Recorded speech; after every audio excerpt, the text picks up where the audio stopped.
Hello. Kishkindha Kandam എന്ന ചിത്രത്തിൻ്റെ 8ാം ദിവസത്തെ കേരള ബോക്സ് ഓഫീസ് കളക്ഷൻ റിപ്പോർട്ടാണ് ഇന്നൊരു വീഡിയോ ഭാഗത്ത്. വീഡിയോയിലേക്ക് വരുമ്പോൾ വീഡിയോ ലൈക്ക് ചെയ്യുക.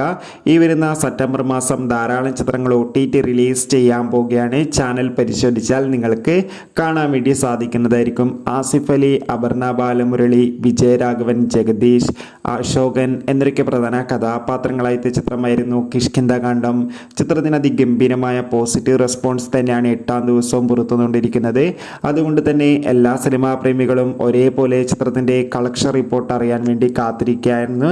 ചിത്രത്തിന് 8ാം ദിവസം മികച്ചൊരു ബുക്കിംഗ് തന്നെയാണ് നടക്കുന്നത്. അതുകൊണ്ട് തന്നെ നമുക്ക് കിട്ടുന്ന അപ്ഡേറ്റുകൾ പ്രകാരം കിഷ്കിന്ധാകാന്ഡം എന്ന ചിത്രത്തിന് 8ാം ദിവസം മാത്രം കേരളത്തിൽ നിന്ന് 1.5 കോടിക്കടുത്ത് വരെ കളക്ഷൻ നേടിയെടുക്കാൻ വേണ്ടി സാധിക്കുമെന്നാണ് അറിയാൻ വേണ്ടി സാധിച്ചിട്ടുള്ളത്. എന്തായാലും ചിത്രത്തിൻ്റെ കൂടുതൽ കളക്ഷൻ റിപ്പോർട്ടിനായി കാത്തിരിക്കാം. കിഷ്കിന്ധാകാന്ഡം എന്ന ചിത്രം കണ്ടവരുടെ അഭിപ്രായം കമൻറ്റ് ബോക്സിൽ രേഖപ്പെടുത്താൻ വേണ്ടി ശ്രമിക്കുക.